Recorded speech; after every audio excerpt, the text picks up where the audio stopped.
The Masked Hero archetype is a small fusion archetype of hero monsters, which have a gimmick of going into fusion monsters with only a single material. And in this list, we'll be going over 10 of the best Masked Hero cards.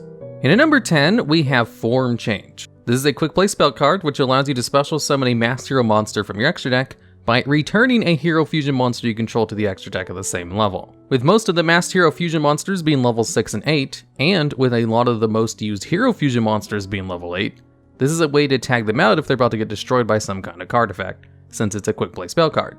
Or it could be used offensively during the battle phase after one of your monsters have attacked, in order to bring out a high attack Masked Hero monster to deal extra damage. Although it requires you to already have a fusion monster in the field in order to use, and doesn't allow you to tag out into a monster of the same name, so it's only situationally useful.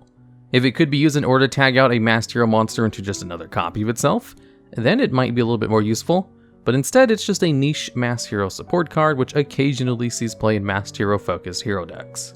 And at number 9, we have Masked Hero Koga. This is a Masked Hero monster which is special summoned using Mask Change quick play spell card on a hero target you control which has the same attribute as it. So a light attribute hero monster. Then it has the effect on the field where it gains 500 attack for each monster your opponent controls, and on a quick effect, you can banish a hero monster from your graveyard in order to lower the attack of one monster in the field by the attack of the hero monster you banished until the end of the turn.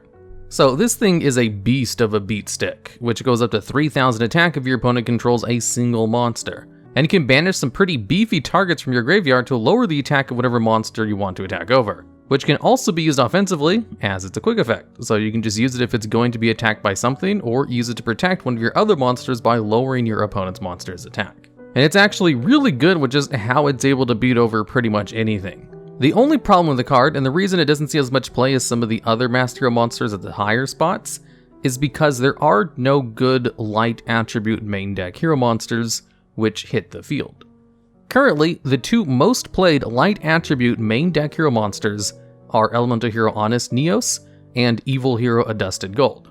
Honest Neos rarely hits the field, as it's almost always used for its hand effect in order to increase the attack of a hero monster by 2500, which immediately sends it to the graveyard from the hand. Evil Hero Adusted Gold is similar. It's almost always used for its hand effect in order to search out Dark Calling, which is then immediately used in order to banish Adusted Gold from the graveyard in order to go into Malicious Bane. And since neither of these two targets ever hit the field, there's no reason to play Masked Hero Koga, since the extra deck is very limited in what you can actually play in hero decks, with so many fusion and link monsters taking up spots. However, it did see play until the modern heroes came out, when Elemental Hero Neos Alias was still a staple card in hero decks. Neos Alias is a terrible hero monster with a Gemini effect that's not even useful, and mostly played because it was just a light attribute hero monster with high attack. Once hero decks got good cards that could actually be played in the main deck, they immediately dropped it. And with Neos Alias being excluded from modern hero decks, so was the best target for Masked Hero Koga. Koga did occasionally see play in some weird Monarch builds, where they would play Mask Change 2 in order to have access to Masked Hero Dark Law. But also, since Monarch's best targets are light and dark attribute, they would also play a copy of Masked Hero Koga just to have an optional second target to go into, since Monarch decks don't really use their extra deck, so they have the available space to play it just in case. And at number 8, we have Masked Hero Divine Wind. This is a wind Masked Hero monster, which can simply be summoned by using Mask Change on one of your wind attribute hero monsters. And it has the effect where it can't be destroyed by battle, and has the Dark Door effect where your opponent can only attack with one monster during the battle phase. And it has Nova Master's effect, where if it destroys something by battle, you get to draw one card. And it even has 100 more attack than Elemental Hero Nova Master. So it may surprise you to hear, but of the two Masked Hero monsters of the wind attribute, this one is the least played, and is almost never included in hero decks. This was actually the first wind attribute Masked Hero monster to be released, with the other one we'll be talking about a little bit later on in the list, but the reason this card never really hit it off when it first came out, despite actually having pretty decent effects, is because there was only one main deck hero monster of the wind attribute that was playable at the time, which was Elemental Hero Avian. And Avian is a terrible card. It's just a low-statted level 3 vanilla monster, and was definitely not worth playing just to get Masked Hero Divine Wind. There is, however, a really good main deck wind attribute hero monster in the game called Elemental Hero Stratos. However, this card was on the ban list for most of its life, being restricted to 0 copies per deck. And once it finally came off the ban list, the new wind attribute Masked Hero monster was released, and kind of overshadowed any play Divine Wind might have seen. And at number 7, we have Mask Change 2. This is a quick play spell card which basically allows you to mimic the effects of Mass Change except with two distinctions. It allows you to use any monster you control instead of just a hero monster, just as long as the monster you're bringing out has a higher level than it, and it requires you to discard one card in order to activate it. So Mass Change 2 was a way to use the Master Hero monsters in non-hero decks. So it actually saw competitive play because Master Hero Dark Law was just so good that it was totally worth playing Mass Change 2 to go into it in non-hero decks. Although in actual hero decks, Mass Change 2 is almost never played because there's no reason to play it when you can just use Mass Change normally without a discard cost. And at number 6, we have Master Hero Dian. This is a Master Hero of the Earth attribute and was one of the first Master Hero monsters released that didn't have a terrible effect, as the first two Master Hero monsters were Master Hero Goka and Master Hero Vapor. And these two cards were so bad that not even a one fusion summon quick play spell card was enough to make them see play. Then, once Master Hero Dian came out, it kind of changed everything, to an extent. Master Hero Dian didn't really have a good main deck monster to use it with, other than maybe Wildheart, but Wildheart was sometimes worth playing it just to bring out Master Hero Dian, as it has the effect on a 2800 attack monster, where if it destroys a monster by battle, you get to special summon a level 4 or lower hero monster from your deck. And if you special summon Elemental Hero Stratos, you could search off of its effect, in addition to attack with it immediately. So being able to special summon a monster from the deck is incredibly good, and the fact that you had to destroy something by battle in order to activate that is actually not that big of a deal with Master Heroes, because their fusion spell card is Quick Play, which means you can use it during the battle phase, after your monsters have already attacked and dealt its battle damage or determined if it was safe to attack into your opponent's back row. Or it could be used in order to dodge targeted effects. Mass Change is just a really good fusion spell card, which allows some effects that might not be very competitive in other extra deck monsters to be a little bit more viable. And with 2800 attack, there's a good chance it will be able to attack over at least something your opponent controls, as the maximum attack for monsters is 3000 before you start getting into special distinctions. However, Dian only saw niche play with hero decks due to the lack of good main deck Earth attribute hero monsters until 2018 when Elemental Hero Solid Soldier was released. Solid Soldier is an Earth attribute hero monster which can special summon a hero monster from your hand when it's normal summoned, and has the effect that if it's sent from the monster zone to the graveyard by spell effect, you get to special summon a hero monster from your graveyard. So what this means is you could normal summon this card in order to set up your plays, then use it with Mass Change in order to go into Master Hero Dian, which would result in you being able to go card neutral and card advantage with its graveyard summon effect, which would basically just offset the cost of playing Mass Change since Mass Change is an inherent -1. And since Solid Soldier is played pretty heavily in modern hero decks, Master Hero Dian occasionally sees play in those decks as well, just because it works so well with it. And at number 5, we have Master Hero Anki. This is a Dark Attribute Master Hero monster, and actually the second wave Dark Master Hero monster, which has the effect where it can attack directly at the cost of having the battle damage done. And if it destroys a monster by battle, you can add a Change Quick Play spell card from your deck to your hand. So with a starting value of 2800, there's a good chance this thing will be able to destroy something by battle in order to search out Mass Change, which you can then use on Anki in order to attack again with another copy of itself, since you can use Mass Change on a Master Hero monster to simply go into the same monster from the extra deck. So when Master Hero Anki was released in Duel Links, it was kind of broken, overpowered mess, because it was also released with some decent dark main deck hero monsters and Mass Change. With the starting life point value being 4000 in Duel Links, if you had 3 Master Hero Ankis attacking directly, that's 4200 points of damage done directly to your opponent's life points, which would require all 3 copies of Mass Change to be in your hand though. However, if you simply had 2 copies of Mass Change in your hand, that was usually enough for the full combo. In the TCG, Master Hero Anki sees play because it's just another option to go into besides Master Hero Dark Law. It has 400 more attack, has the option to attack directly, and of course searches out Mass Change cards if you're able to attack over things.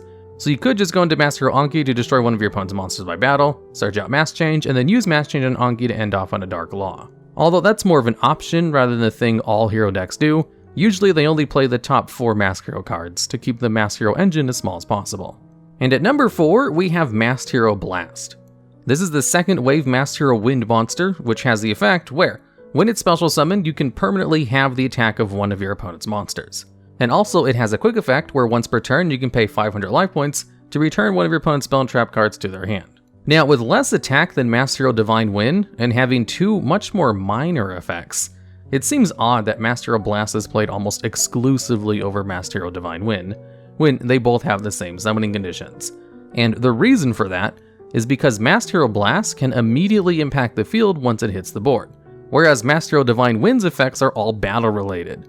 And if they want battle related effects, they could probably go into Masked Hero Dian or Masked Hero Anki for better results. And the main reason Masked Hero Blast is played so much with modern hero decks is because it exists so that you can allow Elemental Hero Stratos' effect to resolve. If you summon Elemental Hero Stratos and try to activate its effect to search out a hero monster, your opponent can chain something like Infinite Impermanence in response to its activation to try to negate the effect, where you can then dodge the effect with Mass Change in order to allow its effect to resolve. Then, once Masked Hero Blast hits the field, you can immediately use both of its effects who have the attack of one of your opponent's big boss monsters, so that your other cards or itself can beat over it easier, and then return one of your opponent's back row cards, which might force an activation if it's a negate. Masked Hero Blast just makes it easier to control the field, and it has staying power if it's left on the field for a long time, as you can bounce one of your opponent's spell and traps during the end of their turn, then bounce another one as soon as your turn starts, so your opponent has 2 less back row cards in order to handle your board. So even though Masked Hero Divine Wind is a monster of the battle phase, Masked Hero Blast is just a little bit more useful in a general sense, which is why it's one of the most played Masked Hero monsters, mainly as a way to allow Stratos to dodge negation effects though. And at number 3, we have Masked Hero Acid. This is the water attribute Masked Hero monster, which has the effect that when it's special summoned, you get to destroy all of your opponent's spell and trap cards. Then, all of your opponent's monsters lose 300 attack permanently. So, being able to wipe out all of your opponent's spell and traps on summon is definitely the most impactful immediate effect of all the Masked Hero monsters, and is kind of worth going out of your way to play a water attribute hero monster just to have access to this wonderful wipe. The hero archetype also has access to a wonderful main deck water monster called Elemental Hero Liquid Soldier, which can special summon a hero monster from your graveyard on its normal summon, and if it's used as a fusion mid hero for a hero monster, you get to draw 2 cards and then discard 1. So Liquid Soldier is just an excellent card for setting up everything that hero decks like to do. Although, unfortunately, Mass Change does not count as a fusion summon, so you're not able to activate its second effect to draw 2 cards. The hero archetype also has access to Elemental Hero Absolute Zero, which is one of the best omni-hero fusion monsters, which has the effect that if it leaves the field, you get to destroy all of your opponent's monsters. So if you use Mass Change on Absolute Zero in order to go into Acid, you can destroy both all of your opponent's monsters and all of their spell and traps, so it's a full board wipe. And Masked Hero Acid was the second water attribute Masked Hero monster, as the first one, Masked Hero Vapor, was just a little bit not good enough to make Mass Change viable when it first came out, as all it does is have the effect where it can't be destroyed by card effects on a pretty low 2400 attack. Although even with Masked Hero Acid's really good effect, it still doesn't hold a candle to the number 1 best Masked Hero monster in the game. And at number 2, we have Mask Change. This is the card that allowed this whole archetype to function, and pretty much I've already talked about what this card does and all the other spots on this list. It allows you to send a hero monster you control to the graveyard in order to special summon a Masked Hero monster from your extra deck of the same attribute. However, what really makes Mask Change shine is the fact that it's a 1 material fusion summon. Nearly all of the fusion archetypes, which have fusion spell cards, require you to use at least a minimum of 2 monsters for the materials, which makes the default fusion summon an inherent -2 in card advantage, which is why all the best fusion cards have some way to circumvent this inherent disadvantage, by either allowing you to use materials from your graveyard, deck, or banish zone. However, Mask Change tries to circumvent this -2 in a different way. It only works on monsters that you already have on your side of the field, but you only need 1 instead of 2. And on top of that, they made it quick play, and inherently created the summoning mechanic where you don't need specific materials in order to go into specific fusion monsters. And all of this together led to a perfect storm of a fusion spell card, which has actually ended up being competitive with cards that allow you to use materials from your deck. And the main reason for this is entirely because it's a quick play spell card. That means you can do your hero plays like normal, and if your opponent tries to target one of your monsters with a card effect, you can simply use Mass Change in order to protect them. Or if you're attacking during the battle phase and you just need a little bit more damage in order to win, or your opponent activates some effect in the battle phase which changes the game state, you can use Mass Change during that phase in order to change your game state to better react to the field. And it's really these 2 things that just makes it infinitely more valuable and have a lot of staying power. The fact that it also has broken targets to go into is just a huge plus. So it's simultaneously an easier fusion summon card that provides protection and allows you to play more offensively in order to have more damage during the battle phase. And at number 1, we have Masked Hero Darklaw. Masked Hero Darklaw is easily the best hero monster.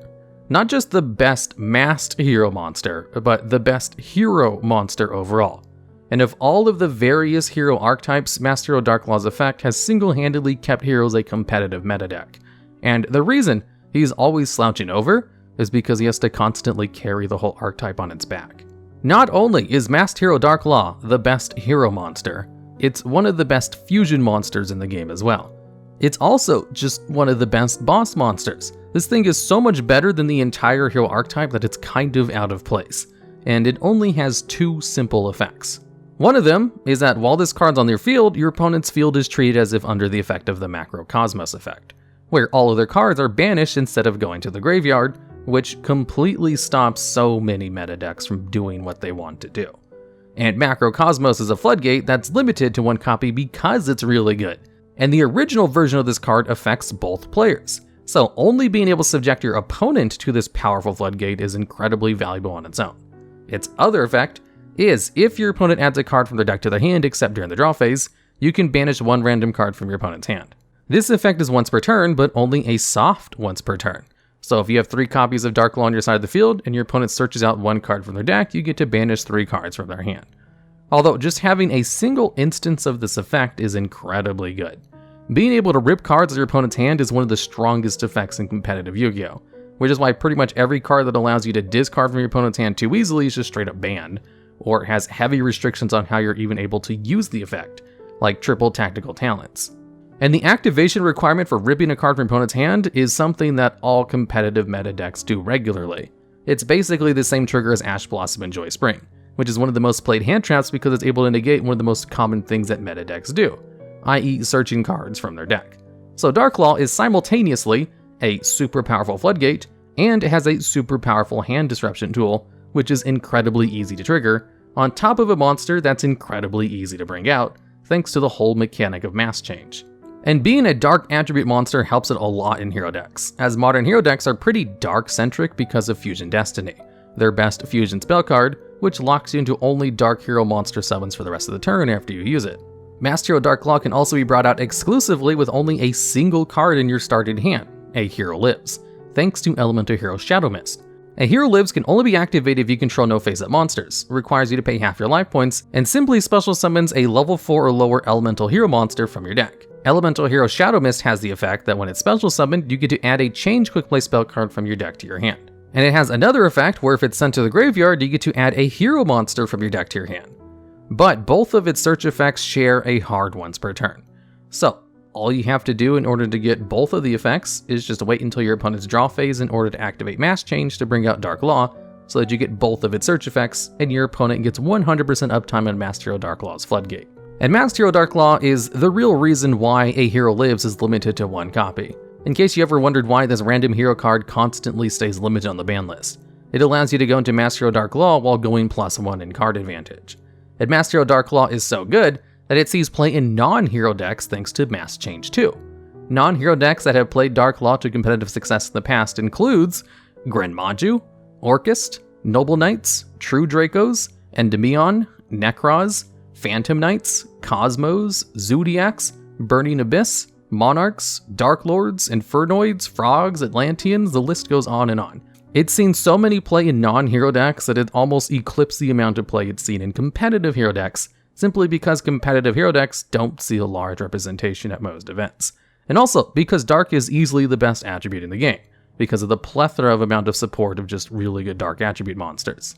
So Master Hero Darklaw has just everything going well for it, and it's just slightly not broken enough, where it has completely avoided the ban list over its entire history, only having other cards which make bringing it out a little bit easier getting restricted, like A Hero Lives.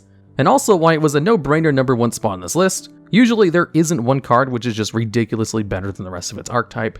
Master Hero Darklaw just kinda breaks all the rules in that front though. Alright, and that's the list. As always, comments and video ideas about what should be made next are always appreciated.